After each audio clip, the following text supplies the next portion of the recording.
Anthony on Air Podcast back for another episode. Huge bombshell in the case of Jeffrey Epstein. The correction officers that were under indictment for falsifying records the night he was suicided. Died. They have cut a plea deal. So we're going to get into all the details on that. Plus, Whoopi Goldberg on The View. Funny clip from earlier today. We'll share with everybody. Snapple changing things up a bit. Kevin Spacey making his comeback. We've got Governor DeSantis taking on big tech for Donald Trump, not for Donald Trump. We'll decide. We've got a new Willy Wonka, Frankie C. And Andrew Yang is becoming my latest obsession. His interview is causing a lot of stir here in New York as he's running for mayor of New York City. So.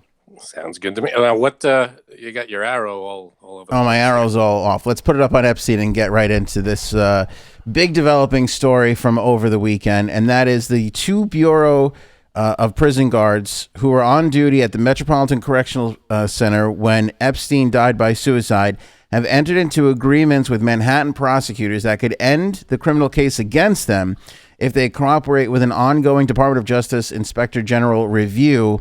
Authorities are saying. In November, the guards, Tova Noel and Michael Thomas, pled guilty to conspiracy and filing false records in connection with their actions the night of the Epstein death in prison.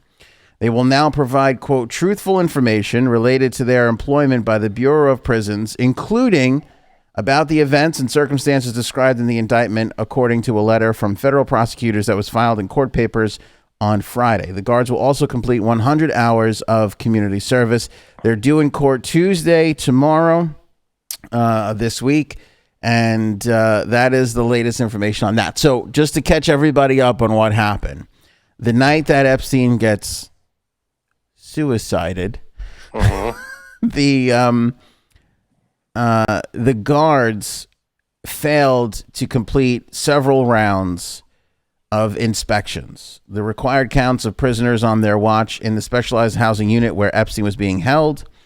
Instead of checking on him, they were sitting at their desks, browsing the internet for furniture sales and sports news, and moving around the common area, the initial indictment said. The counts were supposed to take place every 30 minutes, but for a period of approximately 2 hours, the indictment states, they sat at their desks without moving and appear to have been asleep. So to mask the fact that they weren't doing their job, the two of them signed false certifications saying that they had performed their duties according to the indictment. So now they're pleading. I mean, what are they saying now? They're basically saying that they're here. They'll tell the truth. They'll state everything that happened accurately, contrary to what they had signed was true. All right, so this doesn't mean anything in the realm of didn't he kill himself. This is just, did the guards do or not do their job? On the surface, it's did the guards do or not do their job or tell the honest truth. Right. Below so that, in the conspiracy theory realm, is there anything is there if powers that be, powerful people that are being protected, were a part of the suicided, these guards would know, right? So then why the sudden flip? Because, well, they were facing charges. So again, if we're above board, above water, and he really did do what he did, and there are no powerful people to protect, if we're going to play that game for a second, pretend like that's real. Right. Then they said that they did their job when they didn't. Right. So now they're going to confess and say what really they're going to go along and cooperate. Is there anybody that told them to go along? And all right. Well, exactly, because if there is something suspicious, fishy, or they were told just stay at your desk, or whatever it was. And all this hopefully will come out tomorrow. So they're doing court to talk about all this. Yeah, because let's run it up the flagpole of conspiracy. if I'm paying off prison guards so I can get to somebody, do I pay to the prison guards exactly, or do I pay, say, the prison supervisor who tells his underlings, just don't worry about it, like it's fine, like go, you don't have to, don't worry about the checks, it's no big, you know what I'm saying? Like they need to find this out. This is information that there could be 100 different ways that this went down, or it could just be he committed suicide. Or it could just be that he, hung himself in his jail cell. Could be that. I feel like, simplest explanation. Then again, I don't know. I could be way off. The conspiracy theories could be right. Who knows? The thing is at the heart of this, what has really been sort of the biggest magnet for conspiracy theories, the Epstein case, the Epstein, story. At the heart of this little thing are these two security guards who everybody knows flat out lied on the documents. Now, again, to the degree of which they lied, and if they were working with somebody else or were paid or whatever, that all it's to be determined. But we know that they didn't do the checks they were supposed to do, because had they, he probably would still be alive. Maybe, but they were found out that they lied, or they admitted that they lied. Well, no, they were found. They know. That's what this trial. They were indicted.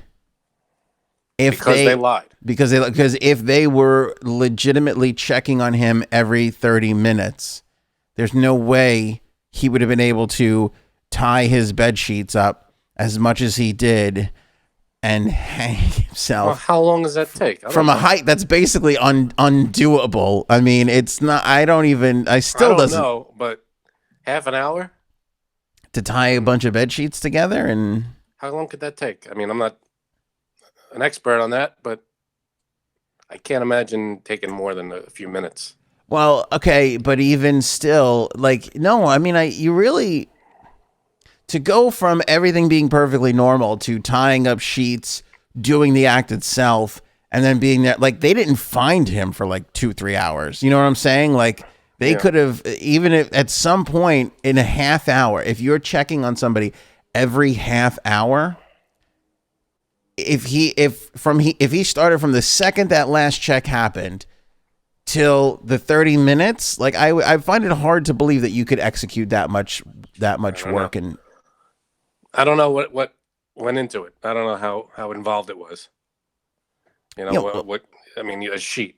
How to tie a sheet up to a thing, his bunk, I think it was, right? People can correct me in the comments with the specificities of it all.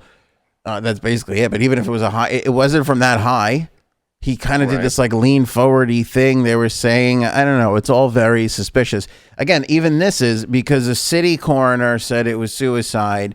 And then his lawyers hired a former coroner, whatever it was. Again, the details, you can check me in the comments. Said that it wasn't. Because something with the clavicle or whatever, I forget it. The one bone thing, it doesn't make sense. It wouldn't have been a suicide, that's whatever it is. And that's the other part of this thing too. What if it was these two that actually were the ones who did it? That's possible. I mean, I don't think so, because they were able to track them down to the desk and sitting there doing nothing. It would be other guards. It would be somebody they try, who knows? Right.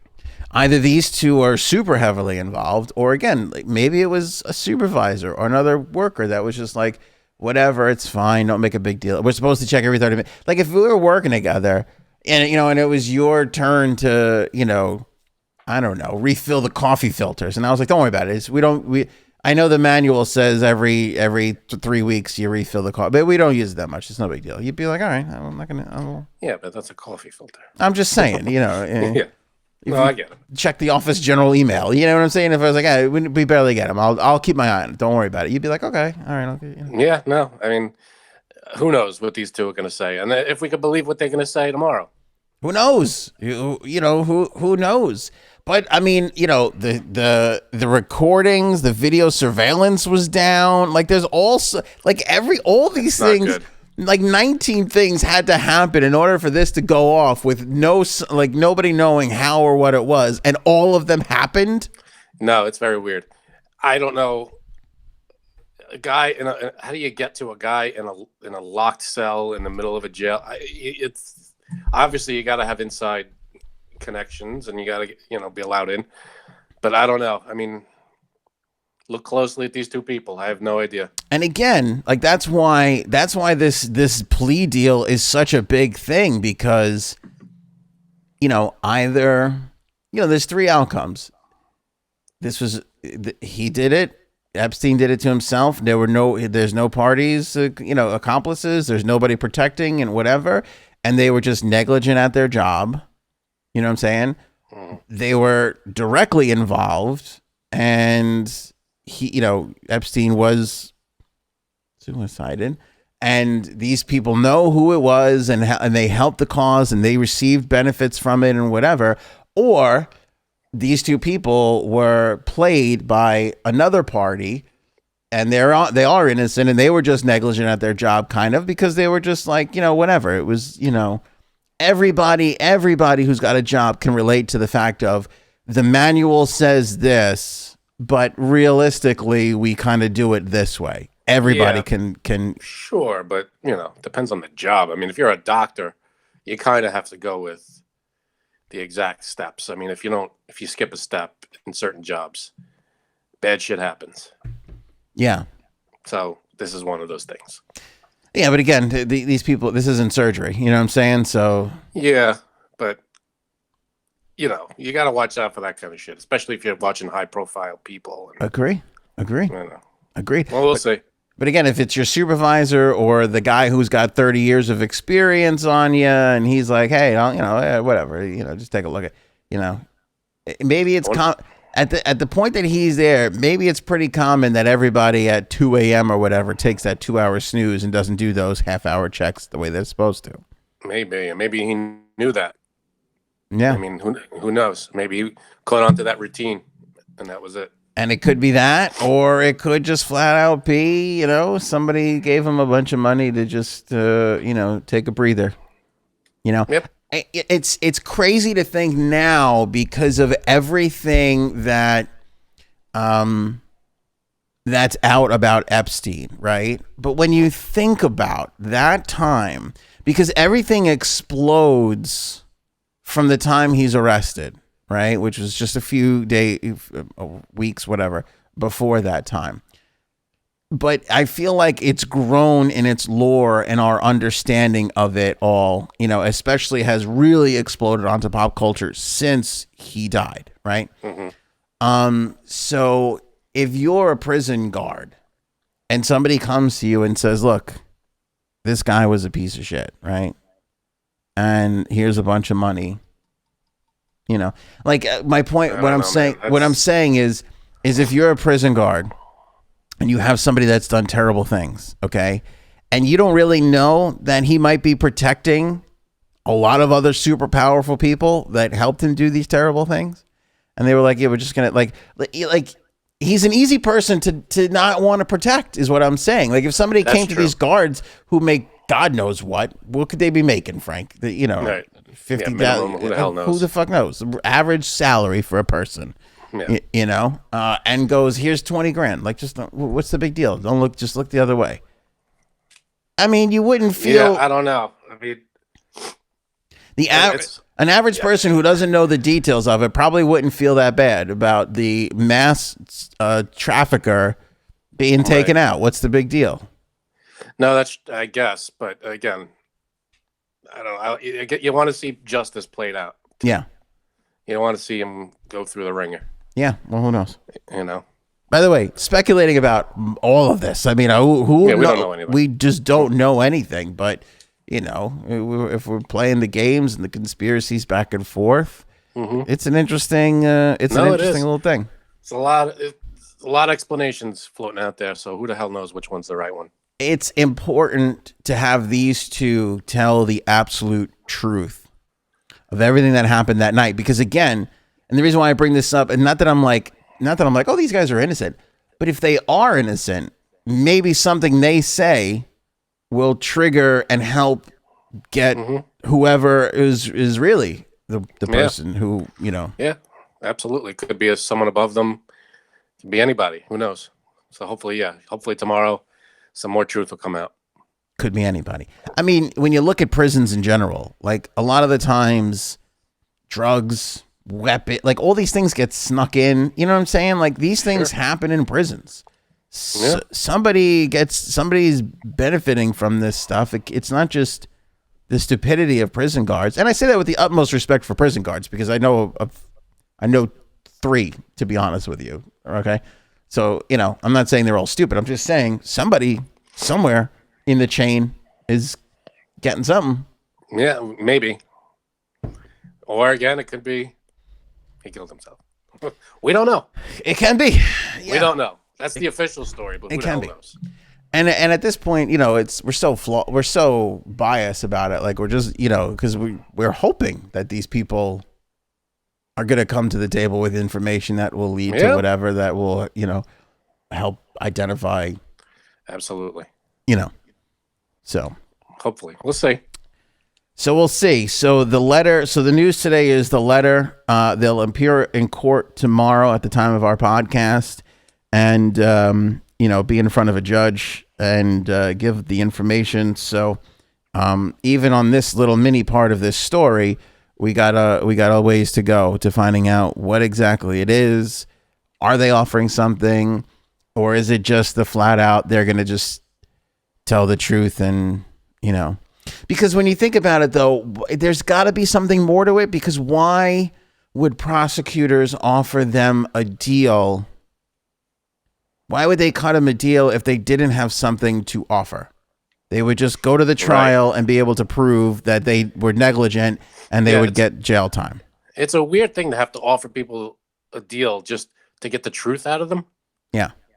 I mean, they shouldn't have to have a deal to get what actually happened. It should be extra stuff. Deals should be for extra stuff. No? Usually they are. Yeah, that's what I'm saying. Usually they are. Usually it's for something extra. So there's got to be something there. I don't know.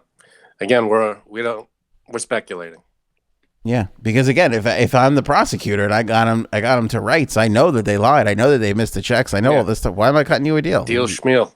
Just take it to court, Right, and you're done. Yeah. I don't know. Yeah, there's got to be something we're missing. Yeah. The lawyers for Noel and Thomas, every outlet reporting this, all reached out to them. They have not gotten back to anybody. So they're not going to until tomorrow. Why would they? We'll tip their hand or whatever.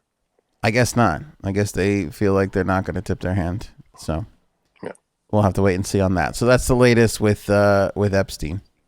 Big news. See. I think it's a huge story. It is. I mean, we're inching closer to finding out the truth. Unless we already know it, but who knows? With all this stuff going on, we don't know. I think it's a huge story with potential to be huger. More huger. The hugest part of this story to be. Here's a little minor thing. It's like an 18-second clip, actually, but it's pretty hilarious. Happened on The View today. Meghan McCain was going on and on about something. I don't even know what. Not important to the story. She likes to get into it with Whoopi and vice versa. Do they not get along? Well, McCain's a Republican, right? And Whoopi's like a super liberal. Right. So they have this adorable little exchange where Whoopi cuts her off. She gets pissed that Whoopi cuts her off and is like, why are you cutting me off? And Whoopi snaps at her as they're going to commercial break. And I'll play the clip for you. Hang on, hold on. Bring this up so everybody can see the screen too. We're going to break, and when we come back, you can continue talking, but now we're going to break, so we'll be right back. I'm cutting you off because we have to go, Megan. Why do you think I'm cutting? Oh, my God. That's two coworkers that hate each other. Yeah. Whoopi snaps. It's like, we got to go to break. Why do you think I'm cutting you off? Like that's, you know why I'm cutting you off. Oh, I lost you, Frank. I didn't mean to cut Frank off. That wasn't a Whoopi moment. Just Stop cutting me off, you jerk. God. No, but that's like I had enough. Stop talking. Got to go to commercial. Yeah. When I don't know how much you have to go to commercial. You could wait probably till the end of a sentence, but who the hell knows? Yeah, right. I don't know because these views are they live or are they taped? I thought they were taped, but if you got to go, I mean, I don't know. I don't know what happened when they came back.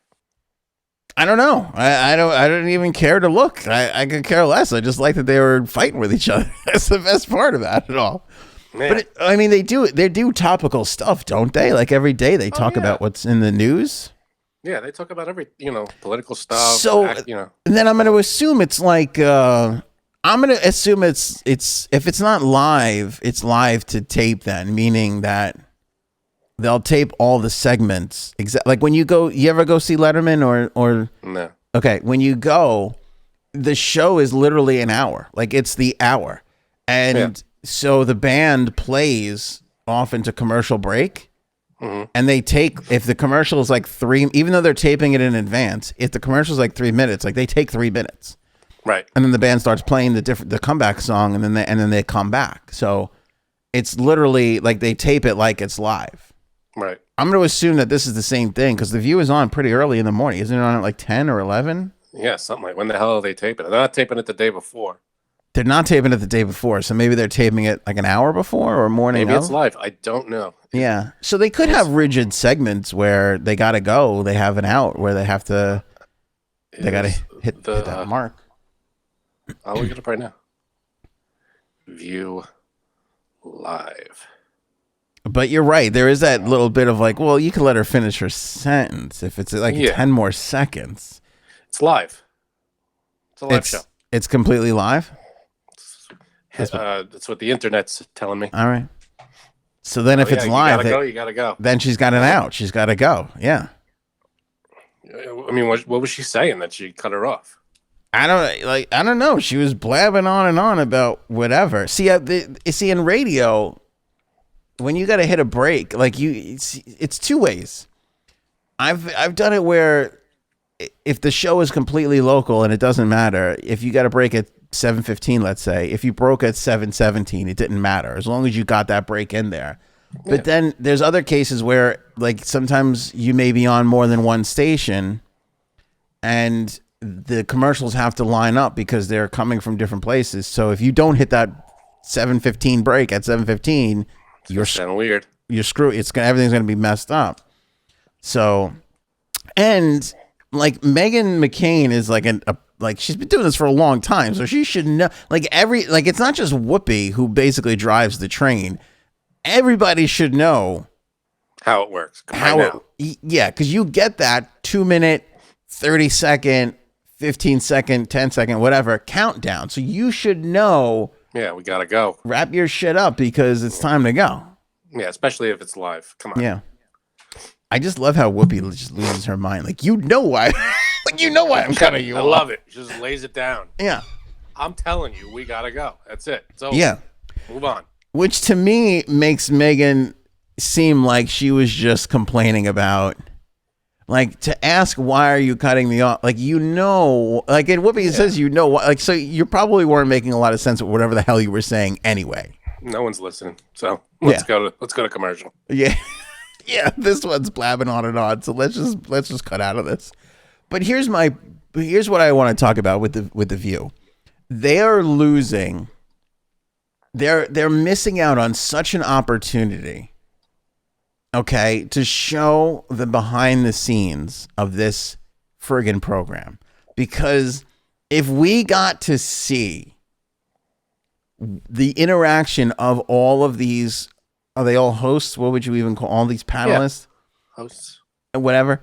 If you got to see that, you wouldn't watch that show. You wouldn't watch that program, the behind the scenes, the unfiltered behind. I don't watch The View, so I'm not gonna. I don't watch The View. I would watch this because to me it's more interesting because I feel like these people all hate each other.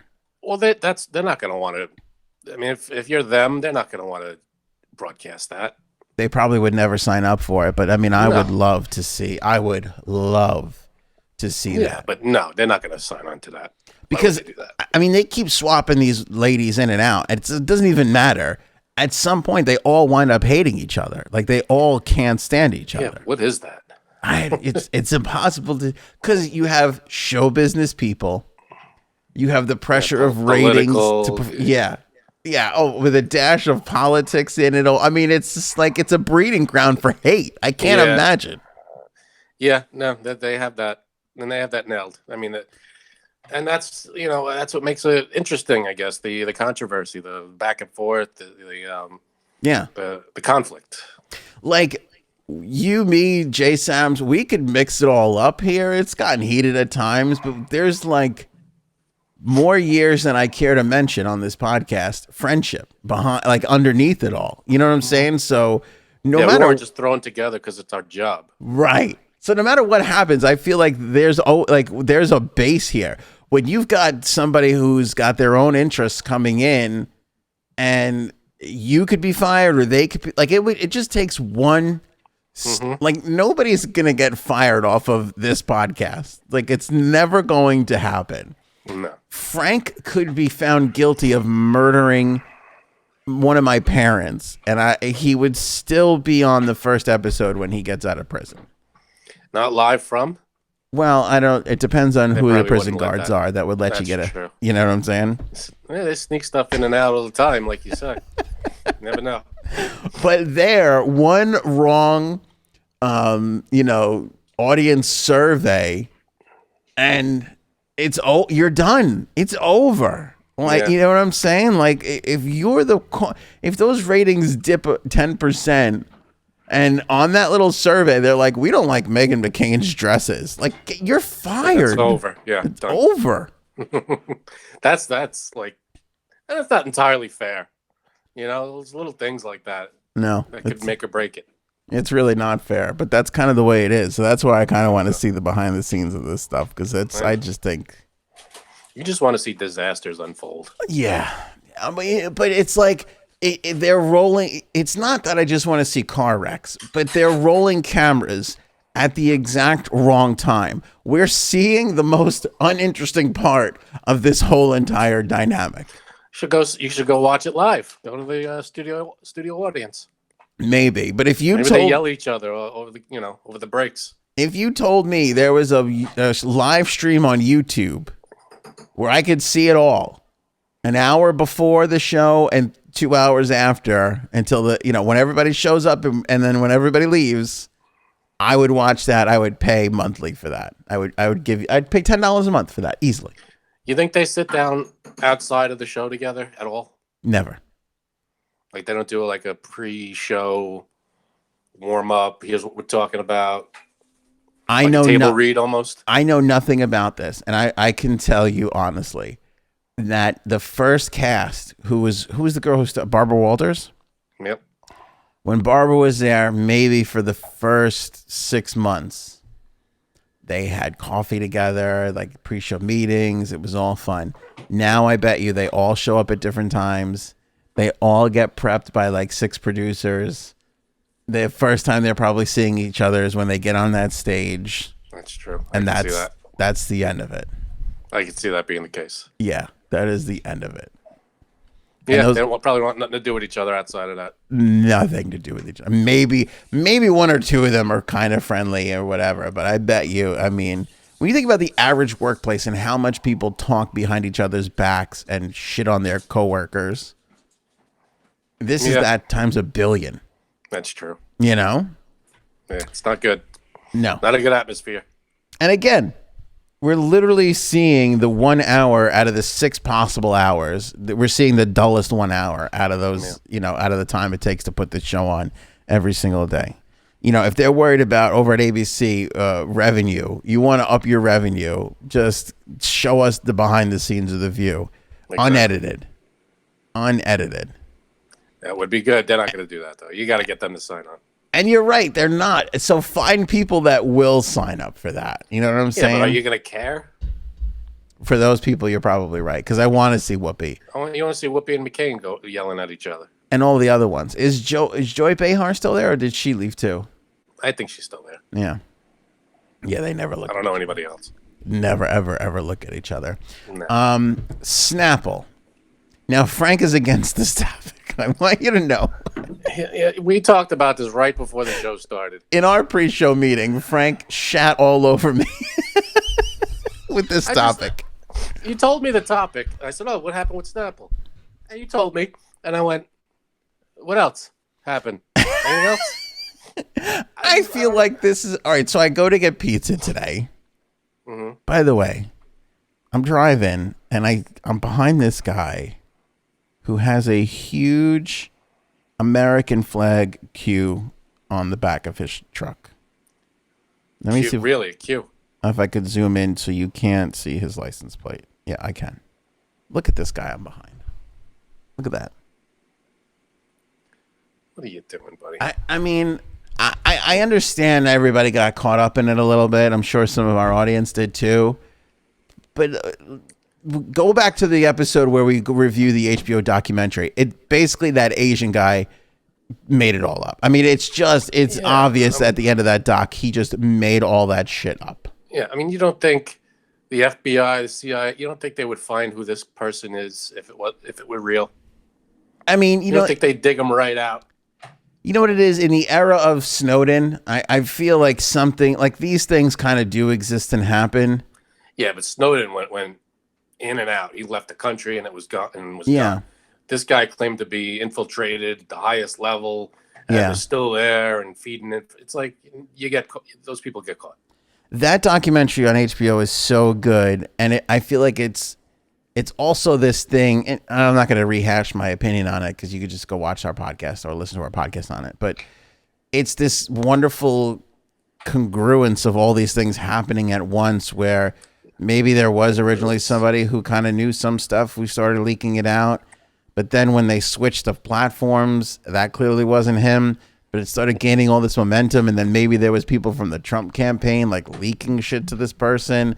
And at the end of the day, though, you watch the whole thing and you go, this guy is just trying to keep his little business afloat, which is this website, and he is clearly just making crap up.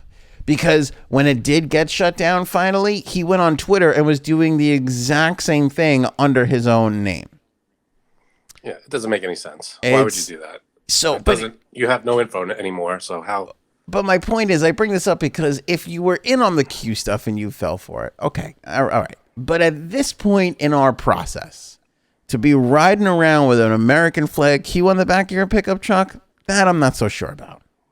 I'm really not so sure about. That's weird. It's a little, it's a little. You forgot to take it off. You forgot it's back there.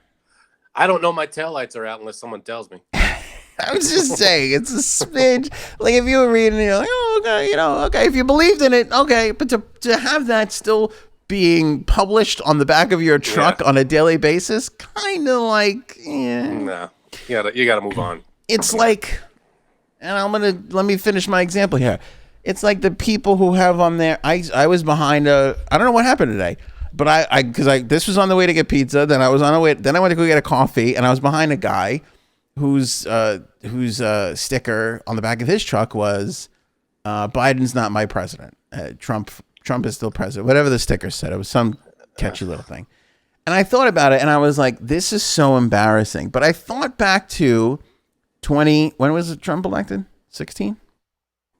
16. I thought back to 2016, and I would be behind people that was like, never Trump, not my president. And I'm like, this is, like what this, they're both the president. Like Trump was the president in 16. Biden's the president now. I don't know why you would put that on the back of I guess because you really believe it. I don't know. But it was almost more absurd in 16 because nobody was disputing the election results then, but there were still people that were just like, not my president. Like, no, he kind of is. He is, not kind of is. He is the president. Lock, stock, and barrel over. You might hate it. Yeah. You might hate it, but technically he is. Yeah. Some people in reality. Anyway. So what happened with Snapple? So Snapple. So I get into the pizzeria and they got Snapple and it goes this whole thing about their new bottle design. And I just thought, again, I'm no marketing expert, but I just thought that is a massive mistake because there's not many bottles that are iconically shaped. And the Snapple bottle is an iconic. That is an iconic shape. We did not have this without the label. You know it's a Snapple. Thank you. Frank, you made my, if you held that up with no label, everybody would be like, Snapple bottle. Mm-hmm. This is their new design that they're going with. It's an entirely different shaped bottle. Now, Frank's, can you hold yours up? No, I didn't know this, but if you see Frank's, turn it a little bit there. Yeah. It says plastic bottle on it. So they have begun this process because when you go to their website and you look at it, they're swinging this whole, hey, we're trying to be environmentally friendly, which it's great. I think that's fantastic. But Snapple comes in many different shapes and sizes. I mean, when I go to like false. Costco People come in whatever. different shapes and sizes. Snapple should have one, like a New York City taxi cab, my friend, one monochrome shape. This is the 16-ounce thingy. Yeah. And when I go to get like a Costco, and I get like a 1,000,000-pack Snapple, they're tall. It's like a 20-ounce plastic bottle. They're different. They have those big plastic caps. Yeah, I agree. I know what you're talking about. That's a different shit. Yes, there is a bigger plasticky, but I think, I mean, it feels like they're moving away. As you can see here, they as illustrated in this slide. Apologize to people that are listening and not watching. They illustrate the glass bottle and then like do the old arrow to the new plastic bottle, and it's like, look, everybody, we're being more environmentally conscious. Looks like maybe you get a little more, maybe not. I think it's thinner and taller instead of shorter and fatter, which again, I'm against, having been in the prior demographic myself. You know, this is why before the show I was like, what are we talking about? The Snapple bottle, they're changing their bottle. Coke changes their bottle. It's not a huge deal. We know the Coke bottles. Bullshit. No, I hated that too. First of all, Coke, isn't Snapple owned by Coke now? Probably. It didn't start. It started as its own thing. But Coke, on here, right? Coke keeps shrinking the size of those bottles and keeps charging the same amount. They've been pulling that scam for the last 15 years. Snapple is its own beverage corp. No. According to this. I'm pretty sure that Coke bought them at some point. It doesn't say anything about Coke on here. Is that right? Yeah, nothing. It says produced under the authority of Snapple Beverage Corp. The address, Plano, Texas. Snapple Beverage Corp. According to Wikipedia, their brand owned by Keurig Dr. Pepper. Okie doke. Yeah. Not according to this bottle from... Who knew that Keurig Dr. Pepper were together? Not me. Yeah, neither did I. I bet... who are the people that run the world? The billionaires who invest in all this crap do. Yeah, this reminds me of that like infographic that circulates around social media every now and then, where it's like, look, 4 different companies own the whole entire world. And you're like, holy shit. Yeah. I don't really care. What does that mean? Okay. Yeah. Well, 7-Up. Now, let me see here. Keurig, Green Mountain Coffee, Dr. Pepper, Snapple, 7-Up, Hawaiian Punch, Mott's, RC Cola. They got some good names. Yeah. All right.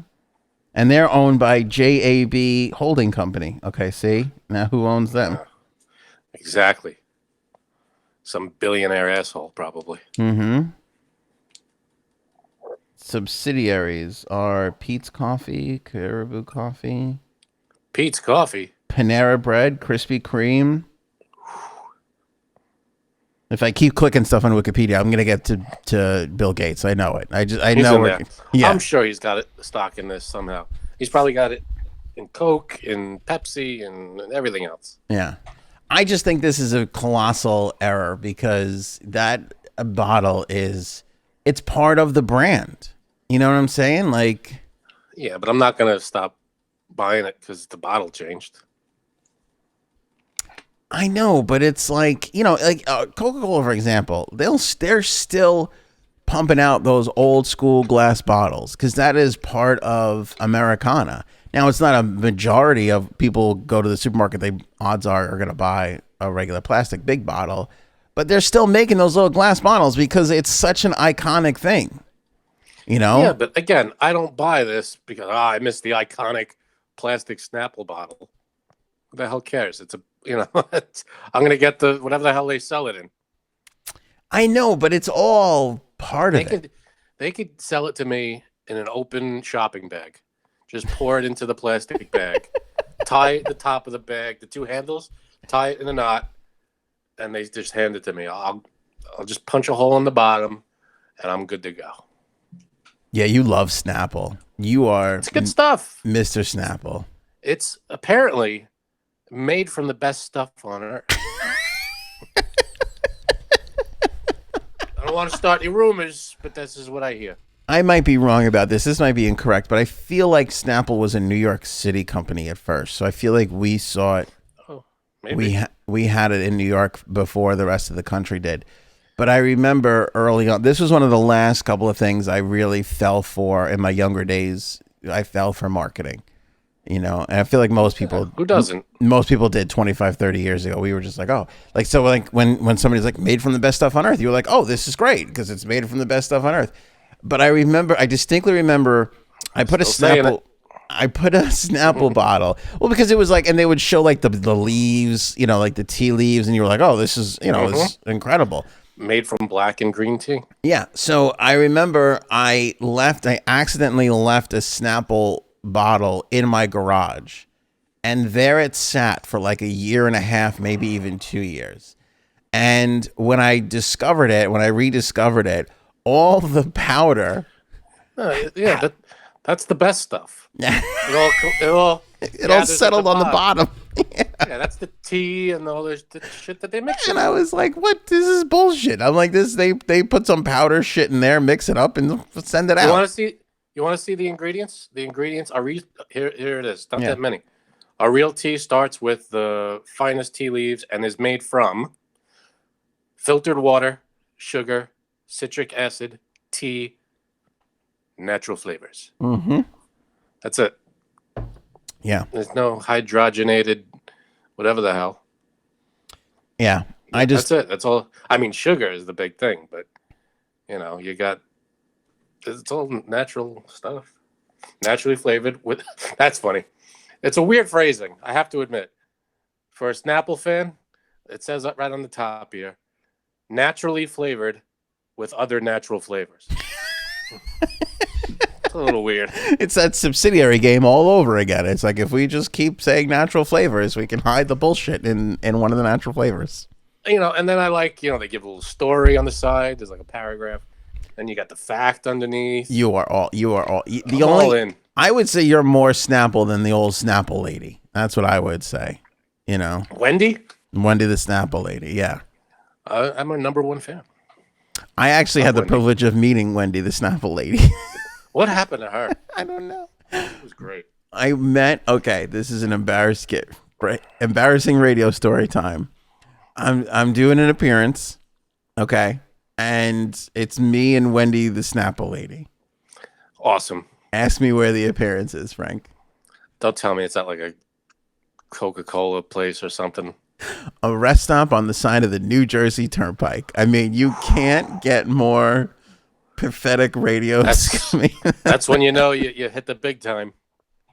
I did there was a couple of summers where we were just churning out rest stop.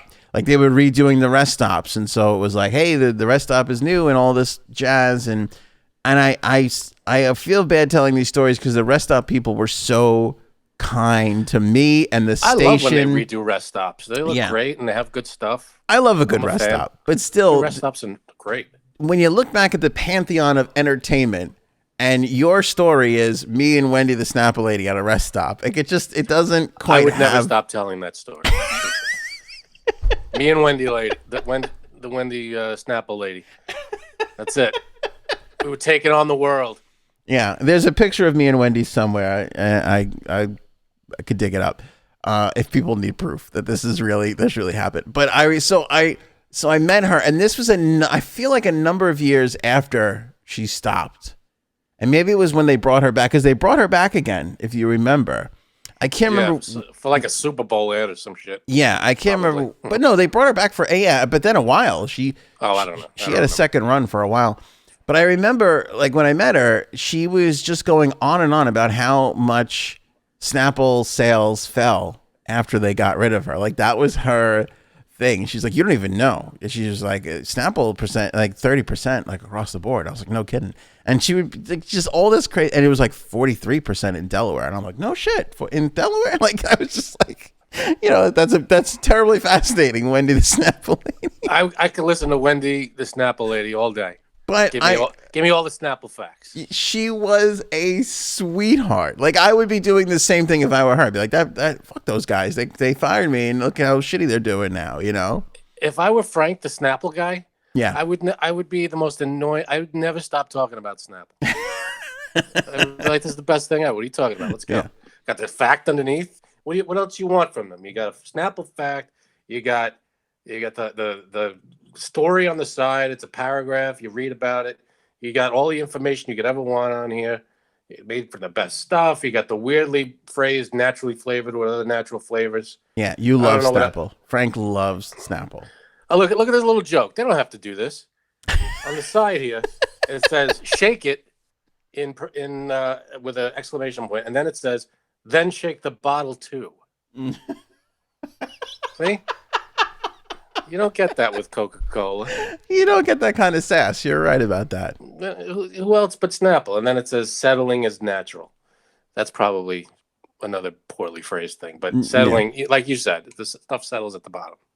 Settling is natural, though. Just ask Frank's wife. Oh, it's also gluten-free. There you go. Come on.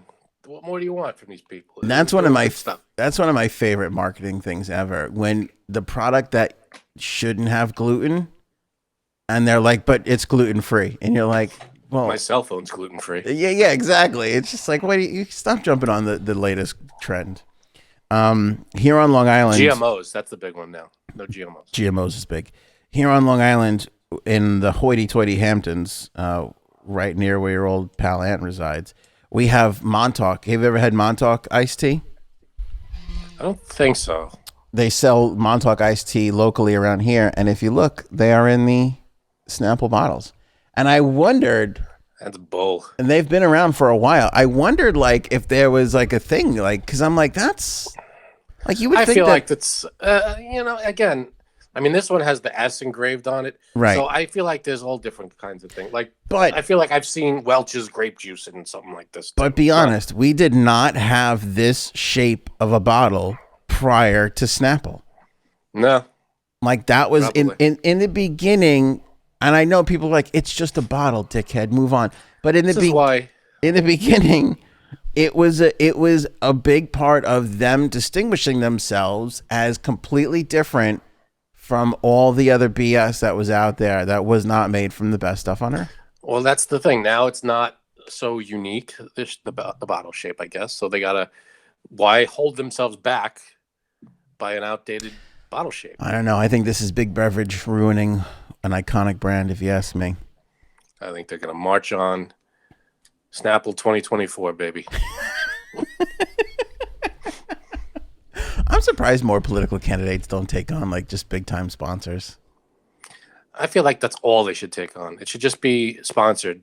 It shouldn't be special interests or anything. It should just be probably sponsored by Mountain Dew. Brands don't want to be associated with half these animals that are out there. Not lately. Speaking of animals, Kevin Spacey making a comeback. Yep. He is going to be back in a movie. I love the way they phrase this in the story. An independent Italian film directed by Franco Nero. And what's amazing about this is his wife, Louis Nero, confirmed to all the media that, yes, Spacey is in it. He's got a small role as a police detective in the film, which is about a rise and fall of a blind artist who can make accurate portraits of people by listening to their voices. Interesting premise. That's kind of weird. And I hear there's a big actress in this too. I don't know. I read something. I don't know who it is, but I feel like there's a big time name in it as well. Not just Kevin Spacey, but like an actress that's, I forget who it was. Yeah. Here's the weird thing about this, Frank. I feel, and you can tell me if I'm wrong here. I feel that if anybody was going to bring back a Me Too'er, it would be the Italians. That's effed up. Yeah.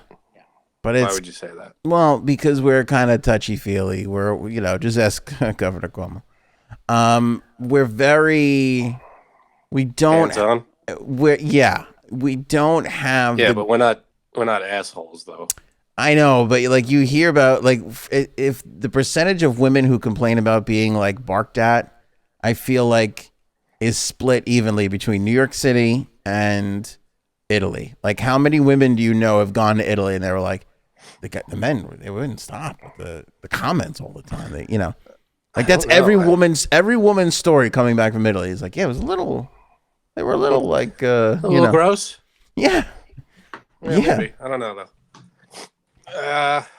And we make poor decisions. Let's be honest. We make poor decisions. I don't know if you remember. That's true. The old Hitler days, but we backed the wrong horse on that. On that one. Mussolini was the wrong guy.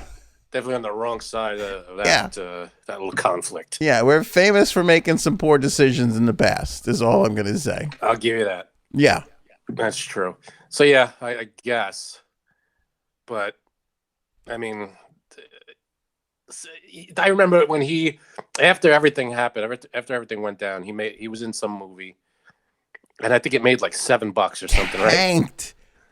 Dude, they didn't even. The 90% of the cast didn't even know he was in it. He was in it like little.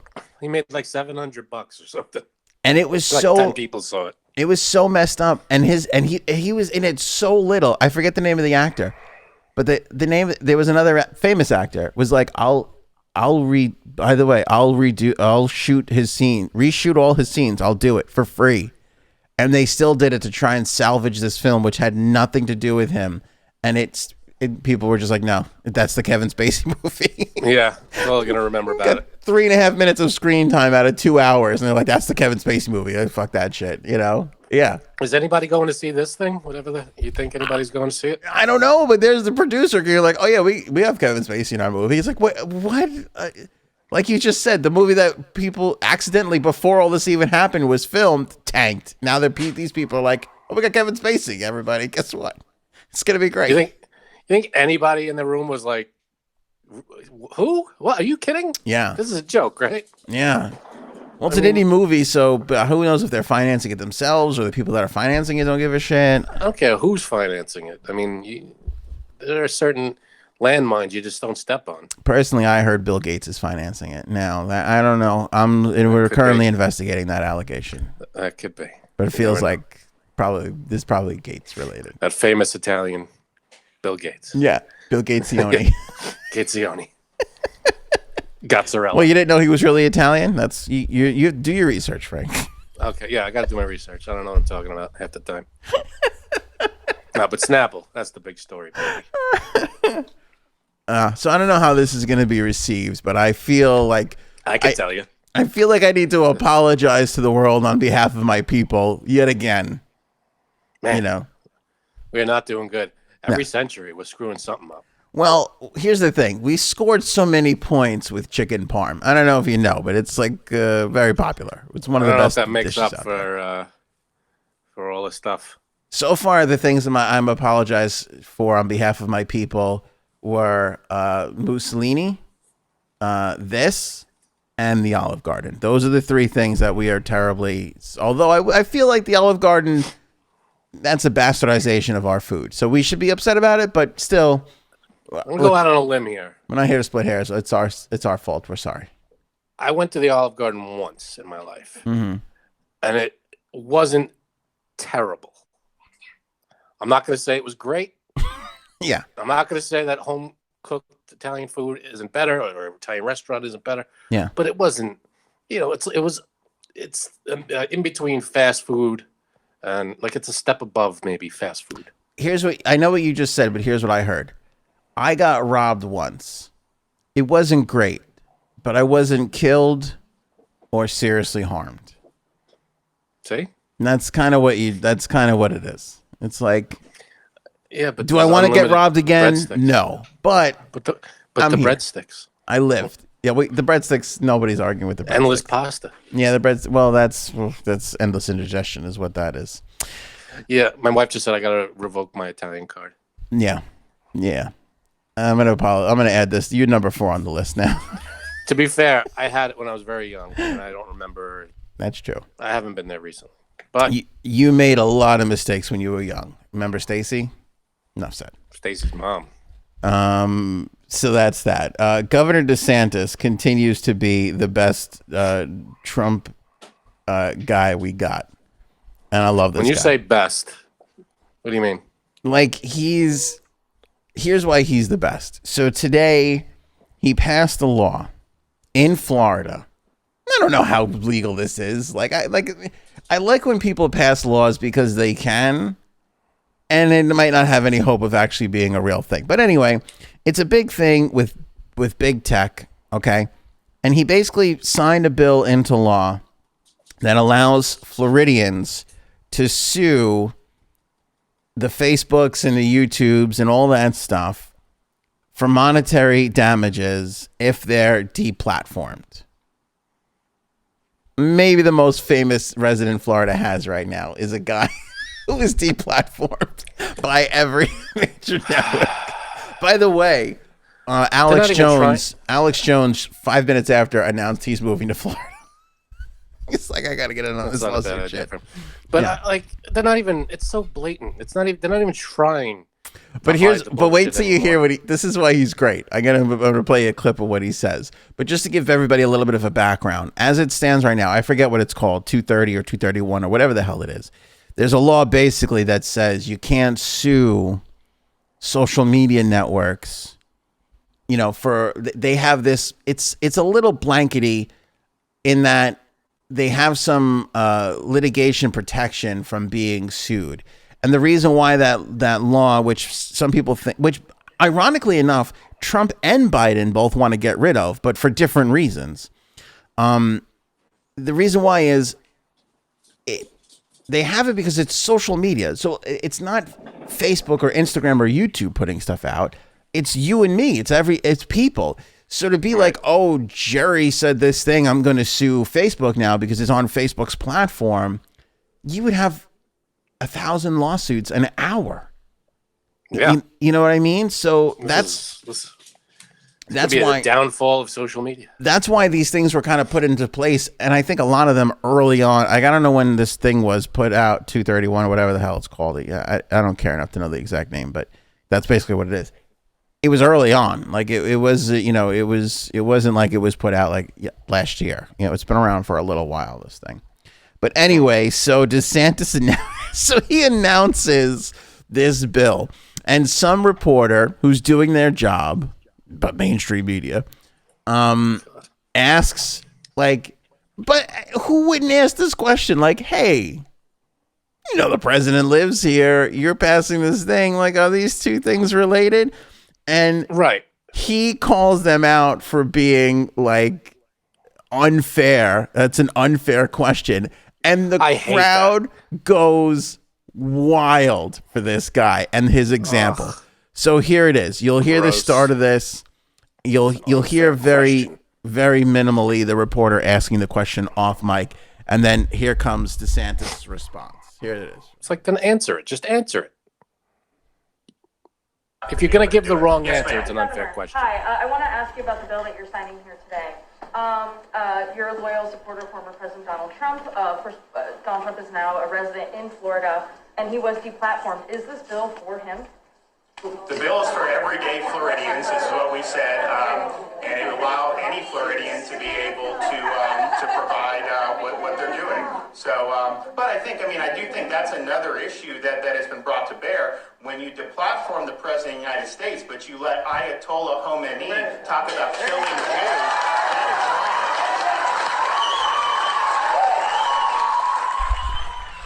wrong. Hate the guy all you want, but the guy brings up the Ayatollah talking about killing Jews. Like that, he went. That's where he went for his example, and he got the room. He won the room. Yeah, deplatform them too. I mean, I don't get it. I just don't understand.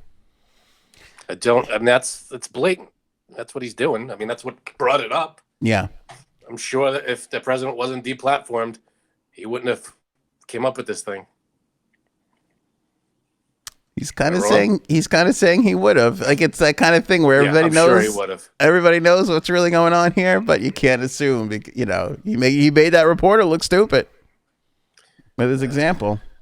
I guess. Yeah. This guy. God, it's so annoying. That's why Just he's the go best. away. That's why he's the best. Okay. He's sneaking it all in under the rug of like, I'm being great for my Floridians. Like I don't know another Floridian that's gonna use this. Florida is the worst. They are the closest thing we have to just like an awful like what was that when Australia started? Wasn't Australia like they just put all the shitty people from the British colony in Australia? Criminals. Yeah, that's what Florida has become. And I say that with legitimately half my family, including my parents, have moved down there. Like that they're making my case that it's just filled with awful people who drink alcohol all day. Yeah, we just keep sending our criminals down there. Yeah. The biggest one just moved down there a few months ago. Like, let's not.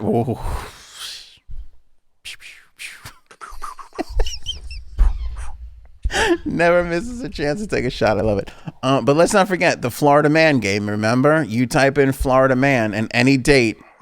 Some people put their own birthday, and a headline will come up of some wild, crazy bullshit. Yeah, that's gone on. So that's basically Florida. So we'll see where this goes. Obviously, there's a lot to this. You know, states' rights versus federal. These are international organizations as well. There's a lot. You can sue them in Florida, but if they're not based in Florida, and you know, like what? There's a lot. This is over our pay grade to see where this will actually go, and if it'll Can we sue whoever's making a new Willy Wonka movie? New Willy Wonka movie, I will say, and I think a lot of people upset about the idea of we got a new Willy Wonka because I don't think the Johnny Depp one went over well.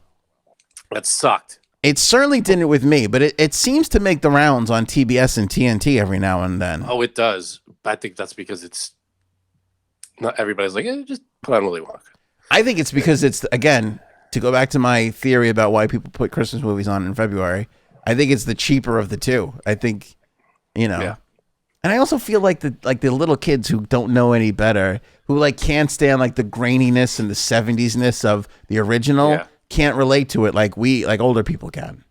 So you're saying the little kids need bright colors and songs and and computer graphics and super high definition, like, you know, even that graininess, that grittiness of film back then. I feel like that's a turnoff for younger people. Some scary parts in that movie when you're a kid too. Going down the tunnel? The tunnel? Holy crap. The tunnel scared the crap out of me when I was younger. What's his name? The guy, the spy, I forget his name. The bald guy that was turned out to be on Willy Wonka's side. Yes. Yeah. When he was kind of scary. Very scary. Didn't he have a monocle? Or am I dreaming that up? I think he had glasses. Oh, he had glasses. Yeah, very scary. What the hell was his name? I forget. To steal the everlasting gobstopper. Such a good movie. Do you want to know who the new Willy Wonka is? Who's the new Willy Wonka? Timothy Chalamet. Oh, who the hell? I think I know who that is. That's the guy from, I think he was in Little Women. I feel like Timothy Chalamet is like the man of the hour. Maybe. Is he? Potentially, maybe the next, Leonardo DiCaprio? No, you think? Possibly, maybe. He's in like one thing. No, but I feel like everybody friggin' loves this kid. Like he hosted SNL, he crushed it there. Let me see here. He's won 2 Golden Globe Awards, 4 Screen Actor Guild Awards, BAFTA. So He's only got 2 more Golden Globes than I do. Yeah, that's really it. That's not that much. I don't know what they're making a big deal out of. Honestly. What was his breakthrough? All I know is he was annoying in Little Women. Call Me by Your Name was a big thing. I know that. I didn't see that. Maybe he'll be good. I don't know. But if he's gonna, I feel like he's gonna, mug the whole time. He's gonna be like, "Oh, look at me, I'm Willy Wonka." It's like he's not gonna play it the way Willy Wonka should be. I feel it's my opinion. That's a terrible take. He's just gonna mug for the camera, and he's gonna be, very, I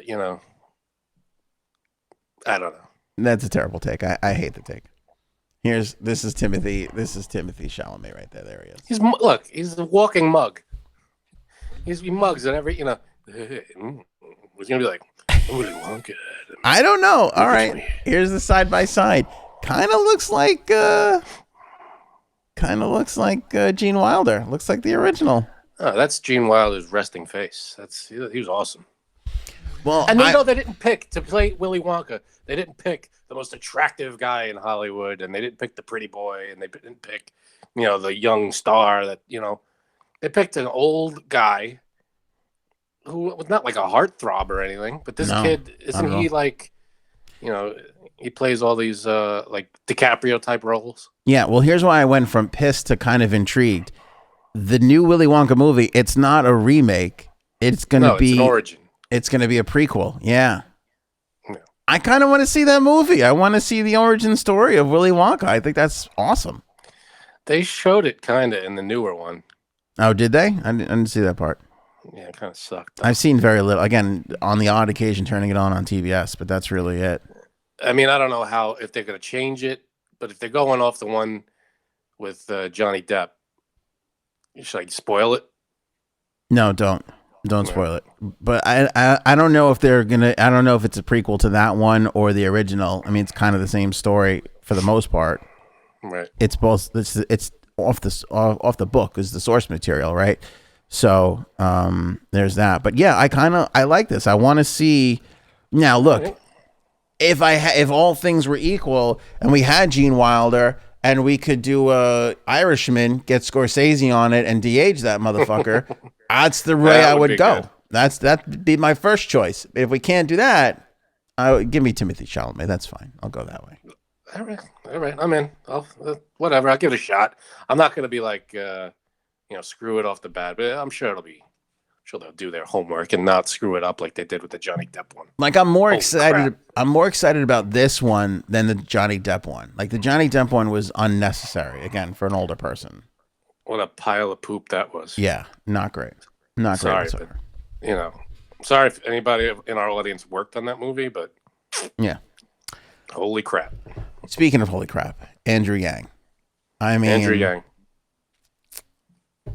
I like Andrew Yang. Okay. You ever have somebody that you want to like more than you actually do wind up liking? Like he's got this universal basic pay thing that I think is a really interesting idea. I don't know if we should go with it, but I like, in the meeting, when you have the meeting and it's like, hey, there's no bad ideas here. Let's throw some shit against the wall and see what we come up with.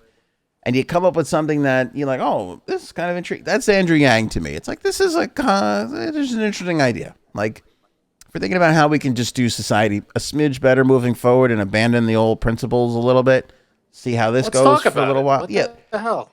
By the way, I feel like that's basically how democracy started. Like, hey, here's an idea. What if we all just ran this shit ourselves and picked somebody? Yeah. No one ran into the room going, I've got it. This is democracy. Yeah. No, they talked it out. And they exactly. said, well, we got to do this. We got to do this. We got to set this in motion. Well, you have any ideas? Yeah. Give exactly. those ideas. Some people met behind the king's back and was like, hey, let's just throw this idea around for a little bit. What if we don't have a king? What if we pick somebody to run stuff for us, but we're in charge? That's how it all started. We all decide. We vote on stuff. Yeah. Exactly. So that's the thing with Andrew Yang. So he runs for president. That thing we did when we're kids, when we all vote on shit? Let's do that when we're adults, too. Right. So Yang runs for president. Doesn't go well. Right. Then he decides, I'm going to run for mayor of New York City. New York. Yeah. Give it a shot. What the hell? Yeah, well, I can't vote for him. You can't vote for him. I don't know if anybody should vote for him, to be honest with you. So he did an interview with Ziwi. I don't know who this is. I don't know who Ziwi is. Okay. I will say, I guess she's on Showtime. I don't know. I will say I watched the clip that I'm going to play for you. She is the worst interviewer I have ever seen. I don't know what her background is. I'm going to make a judgment here, and this could probably not be the story. I'm just giving you a feel of having never heard of Ziwi before, and now I know who she is. It feels like she probably got big on Instagram or something, and now people got to kind of funnel through her to get any sort of attention. Yeah, I don't know who she is. I'm looking at her now, and I don't know who she is. Yeah, I don't know. And she got a Showtime show somehow. Cool. I don't even get it. Like, to me, this is like, remember when Biden or Bernie, I forget even who it was. I think it was Bernie, did the interview with Cardi B. It's like, Cardi B's no interviewer, but Cardi B got a shitload of followers. So if you want to reach the masses, I kind of feel like that's what this is. Like, this girl got a lot of followers, and Showtime's like, fuck, I don't know, give her a show. What the hell? Yeah, and now she's got pulled it off. Good for her. Yeah. By the way, Cardi B, interesting as all fuck. Like, I think she could actually do an interview. This girl stinks on ice as far as interview goes. So what happened in the clip? Did he come off okay? So no, I'm going to play the clip for you. He's drawn a lot of criticism for the Subway question he got and the Jay-Z question that he got. But I'm going to play the whole thing, or we're going to pick apart 7 minutes of it or so, because she stinks. And it needs to be pointed out before we go into this. But I will say the caveat here. Do you remember? I don't even know if we covered this on the show, but they asked. There was a debate here, and they asked the people running for mayor, like, what would you pick? Like, what's the median's price of a house in Brooklyn or whatever? And like 6 people got it wrong, like horrifically wrong. And I think Yang was one of them that. He wasn't like, one guy was like, I don't know, 100,000, which is like, it could not be more farther from like so fucking wrong. It's like 5 times that. Yeah. But Yang, he wasn't that bad, but he did not get it right. It was very, all right, let's hear this thing. It was quite incorrect. So this is Ziwi. This is I got to be careful with how much this we play, actually. So here's the intro.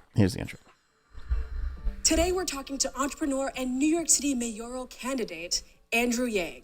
Hi, Andrew. Hello, Ziwei. How are you?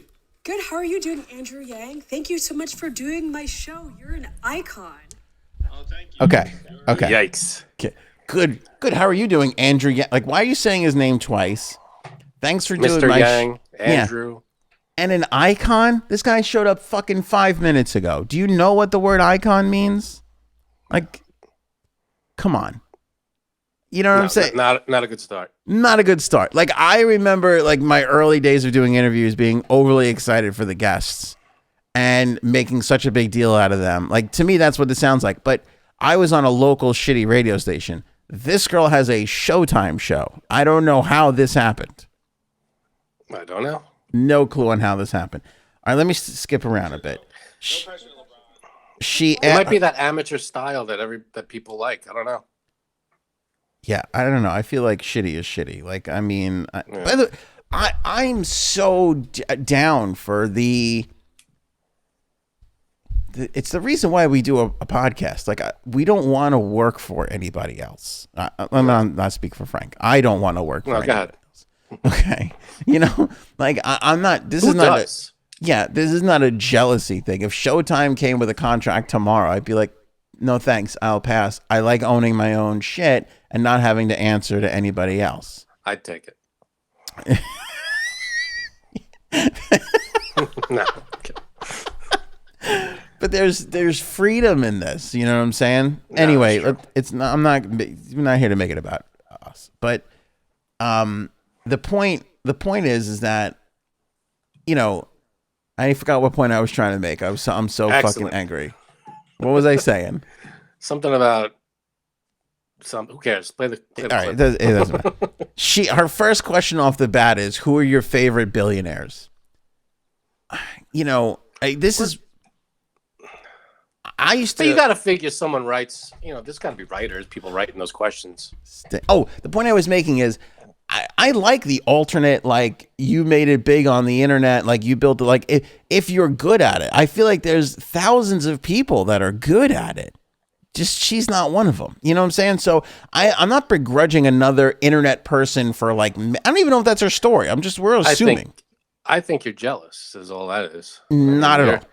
You're like, why her and not me? Not Showtime, at all. What's going on? No. I think that's all that is. I know it's coming across that way, but I truly am telling everybody that is not it. You're saying I put in the time, I paid my dues. No. Where's my Showtime show? I'm offended. I'll interview people. I'm offended as a good interviewer is what I'm upset about. Like, that's what's driving me. You said you were a good interviewer. I'm a fantastic interviewer. All right. I'm going to put a link to all past interviews. Show you guys how good they are. Click on that shit. Fucking great. Ask Jimmy Fallon how good of an interviewer I am. Okay, he had lovely things to say. Let me call him. An interviewer talking to an interviewer. But I can't, like, that is a shitty. Like, who's your favorite billionaire? You have the. Who's your favorite billionaire? Bill Gates. And I'm not just saying that because I got the vaccine on Saturday. Made you say it. Do you get both? Yes. Shots? I got, because I'm like, do I have to come back? This is bullshit. Just put them both in there. Like, let's get this over with. I could take it. I meant, was that your first or second? Oh, it was both. I got them to give me both. Okay, very good. Good for you. I got the Hope one that works out for you. And like Bugs Bunny, I just went around to the beginning of the line again. I got the other one. Perfect. I'm here for number 2, please. Yeah. Good. Yeah. She asked him what his favorite Asian stereotype was. You're not afraid to joke about, like, your heritage, rather. So, for example, you joked, now I'm Asian, so I know a lot of doctors. I was about to tell an Asian joke. I'm Asian, so I love tests. Have you been a comedian all your life? Or is this a newfound passion? It's definitely something relatively new. Like, see what I'm, like, these are shitty. That's a shitty. She's quoting, like, shit off his fucking Wikipedia and, like, asking him about it. Like, if you're a good interviewer, you take care of your guest. You want them, you want to lead them down a path and make them look good and sound good. So I thought you said that this was going to make Andrew Yang look bad. This makes We're getting to that. Oh, good. Okay. We're good. If anything, I'm protecting Andrew Yang here because I'm basically shielding him. He didn't have a lot to work with to the beginning. You know what I'm saying? All right. Well, what else we got? Some of the things that come to mind. All right. Let me see. Do you listen to rap music, by the way? Like, what are you vibing to? I listened a lot to hip hop during the 90s and 2000s because What? Andrew? I gotta know. Well, it was Jay-Z and a little bit of Nas. And What's your favorite Jay-Z song? He's a New Yorker. Yes. What is my favorite Jay-Z song? It's Can I Get an Encore? Do You Want More? It was like that was him and I think it was a duet, right? Yeah, Linkin Park. Yes, there it is. Need You All to Roar. What? So your favorite Jay-Z song? Frank, what's your favorite Metallica song? Master of Puppets. Okay. Yeah. You didn't have any. There Or was one. zero hesitation on what the name of it. Frank didn't go. But if someone asked me, about a genre that's not my favorite, But that's not might what. not be. Yeah, but it might not be Andrew Yang's favorite. He said he loves hip hop, and who is this? And I love Jay-Z. Hip hop. But he goes, I love Jay-Z, and she goes, well, what's your favorite Jay-Z song? And he did not know the name. Yeah, no, that's rough. That is like he was quoting it though. This reminds me of like when Hillary Clinton when she went on the Black Hip Hop show and they're like, what do you have in your bag that you're proud of? And she was like, hot sauce. It also reminds me when they asked Donald Trump, what's your favorite quote from the Bible? And he couldn't name them. Just saying. I do remember that. She was like, they're all fantastic. They're all great. Love the whole thing. Can't point one out. I'm afraid I'm going to leave one out. What's your favorite? Just give me one quote from the Bible. Fucking politicians. Nope, can't do it. Can't they just my be... favorite. It's his favorite book, though. It's his favorite book. Yeah. It's the Bible. It's so One great. he holds upside down after. for photo ops. I won't pay the next one, but the next thing he's catching a lot of heat for is she asked him what your favorite subway stop is. And he said Times Square. So here's the Frank, you asked me what my favorite subway stop is. So Anthony, you're from New York and you're born and raised. You take the subway all the time. What's your favorite stop on the subway? None of them. They're all shitty. I hate the subway. I can't stand it. That's the answer. They're all very unpleasant experiences. Yeah, but if you're running for mayor, I would vote for the person who says that, because that's the absolute truth. There's no such thing as a favorite subway stop. It's like asking you, who's your favorite serial killer? You don't have one. Tough one. Yeah. No. There might be one that piques your interest. You know what I'm saying? Might be a fascinating case study. Right. But you don't have a favorite one. And if you do, perhaps you are one and you should be arrested. Right. The answer is none of them. They're all terrible. Yeah. And when I'm mayor, yeah, we're going to take care of the subway stops, et cetera, et cetera. Yeah. I mean, I'm sure he's trying to be politically, He's trying. Yeah. But he not going said, to shit on his city. He said, but that would be, by the way, if you're in Columbus, Ohio, don't shit on your city. If you're in New York, my answer is the correct answer, because that's the one we will all appreciate the honesty. When you give the politically correct, I'm trying to be nice to this, we don't fucking want that shit. In New York and Philly, that shit does not fucking fly. We're not here wearing I Love New York shirts. You know who wears I Love New York shirts? Easy Marks from fucking Idaho. Exactly. That's true. Exactly. So, but to be fully honest and fully transparent, he said Times Square because I guess he lives in Midtown and that's his stop, which he says, but she kind of glazes over because she's like, oh, I got him. I caught him. He said Times Square because that's like the touristy answer to give. But he kind of says it and she glazes over it. Like he's like, that's my stop. It's not a terrible answer. The only reason it's not terrible is because there's like performance, actually, that's what he said. He goes, there's a lot of great performers. That's what he said. It's not a terrible answer. I mean, if you said some random, stop like Canal Street, it's just a random stop. There's nothing special except that it's Canal Street. Yeah. There's nothing happening on that stop that's anything crazy or weird. I mean, out of all the stops on the subway, Times Square is the one that's where stuff's happening. If you had to pick one, I mean, maybe could you rode the subway a shit ton? I mean, could a ton. Do you have a favorite? No, you probably couldn't. I don't have a favorite. I wouldn't be like, I can't wait to get to this one. No, honey, wake up! We're going up to your favorite stuff. I would say I can't wait to get the hell above ground, because I remember there's a stop, 6th Avenue, and 6th Avenue, and it's like it's like 40th or a little above Madison Square Garden, around there. Okay. 37th, 38th. Mm-hmm. Okay, Macy's diagonally across from Macy's. Okay. Subway stop, and you go like 300 feet straight down. You walk down all the steps, and you're at like you're in like the core of the earth. And I remember it was the summer, and I'm down there, and there's got to be 400 people on this platform like this, and it had to be the hottest, most sweatiest nightmare of a place. And it's, you go upstairs and it's like there's Macy's, there's Herald Square, there's, Madison Square Gardens around the corner, but you go right down under the street and it's like a furnace and it's torture. Yeah. So the subways are not great. Yeah. None of them. We're saying. And it's just piss and it's homeless people. Oh, the piss. Yeah. It's piss everywhere. The smell. Yeah.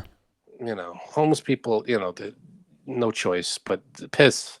Oh, crazy people. Like a lot of crazy people. How many times on the subway do you just say to yourself, just put your head down, don't look at them, don't make eye contact, don't make eye? Yeah. Nope. Not seeing this at all. Just hope they pass me right by. I watched Michael Che has a new show on HBO. Mm-hmm. And I watched 3 episodes. It's that damn Michael Che show is the name of it. It's pretty good. It's like all the sketches that he couldn't get on SNL. And so Lorne Michaels, I guess, hooked him up with HBO. And they're like, here, just good, right? Whatever you want. And in this one sketch, his friend gets shot. And it's real. I mean, hysterical. He's like, I'm going to call an ambulance. He's like, I don't have health insurance. And I'm trying to buy a house. If you call an ambulance, you're going to ruin my credit. Like, he's just, so they wind up getting on his subway. The guy's bleeding. Like, it's a half hour of the guy just bleeding, So they get on his subway and people are like, you're not wearing a mask. And this one homeless guy comes over to him and he's like, where's your mask? And he's wearing like this dirty mask. And it's like close up on his face. And he's like, where the hell's your mask? And they're like, we don't have one. He's shot. We're taken him to the hospital. He's like, oh, you got to wear a mask.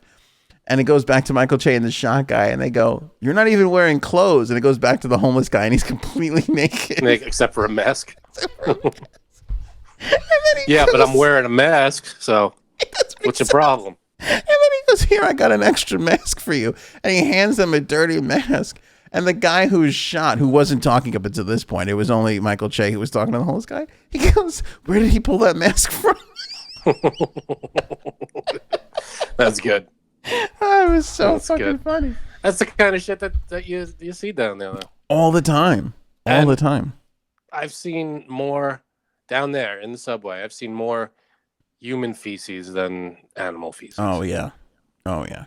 Just on the steps or wherever. And it's always hilarious. Like when the rat pizza thing started going viral on the internet, it was so fascinating because you were like, that's Thursday. Why is everybody making such a big deal out of this rat carrying a slice of pizza? I mean, the fact that he got a whole slice is the story. Yeah, but I mean, we've seen that shit like how many times? Like you see that all the Rats, time. The best way to spot a rat is if you're in the subway and it's not too busy of a line, and a train hasn't come by in like 10 minutes. Yep. Then the rats start coming out, and then trains come by and they scatter. Yeah, absolutely. So that's what makes them run. But yeah, there are a lot down there. Rats and gigantic roaches. Huge roaches. Yeah. So time in the subway. But I feel like now more than ever, with all the BS going on, like we just want honesty, and especially. I don't think he's winning. Like, I don't think I don't know who's polling well in this New York City mayoral. It seems like everybody's screwing up. Is it this year? They're running this year? I think November. Yeah. I don't know. Mayor of New York doesn't concern me. Yeah, me either. We live in the burbs now, but I just feel like people are starved for honesty. Like, and again, you're losing in the race. Now's the time to throw up a Hail Mary and be like, that's a shitty question. And there's been a lot of shitty questions here. You think he's really going to do that? I wish he would have because, or at least just aired that. At least just be honest about the subway answer. It'd be like none of them, like they're all crap. And when I'm mayor, we're going to fix up whatever we can fix up. We're going to try it. There are new subway stations. There's one 72nd and I don't know, the second, I think it is, or third. Yeah. And it's brand new. They just finished building it like 2 years ago or something. And it's spotless and it's nice and it's, it's brightly lit. The tiles aren't disgusting yet. Yeah. But they just finished building it. To your point before, and I'll ask you about this new station, but to Frank's point before, you can't possibly have a favorite of something that involves a space that doesn't have air conditioning.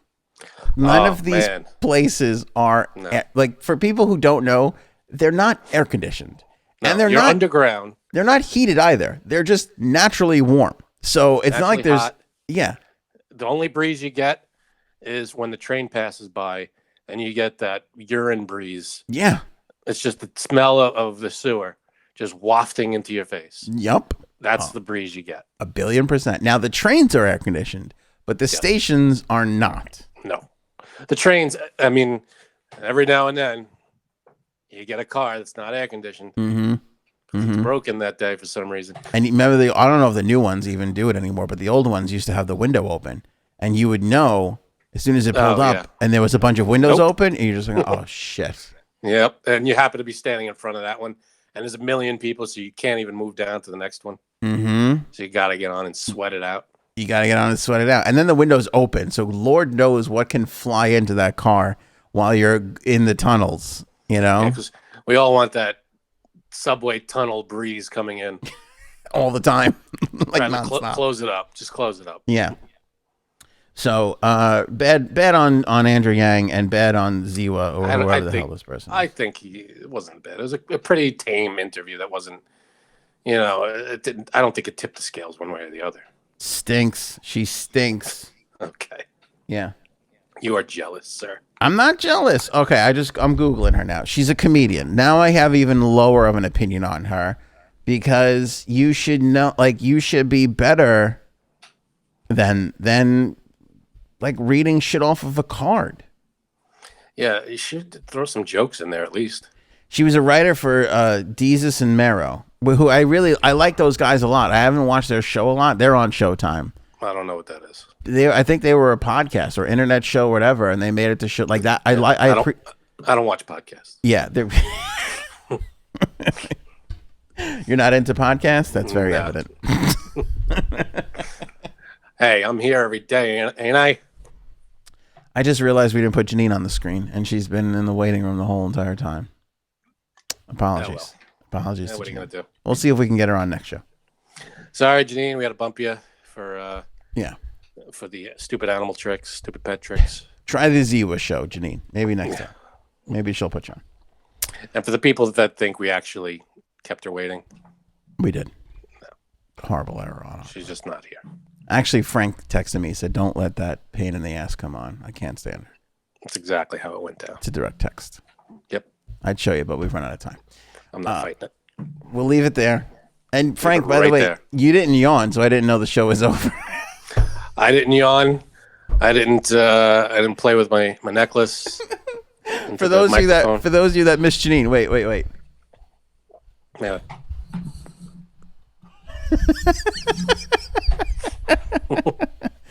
We love you, Janine. We absolutely miss you. She'll be back hopefully on the next one. Hopefully next show, yes. We'll catch you on that one. AnthonyOnAir.com is all our details and information. Remember to rate and review if you're on Apple Podcasts. Thumbs up if you're on Facebook or YouTube. We appreciate that. It's a pain in our ass too, but it does help the algorithm. So thank you for that. And ShopAnthonyOnAir.com has all of our merch. Whatever you buy goes to help the podcast out. We greatly appreciate that. Absolutely.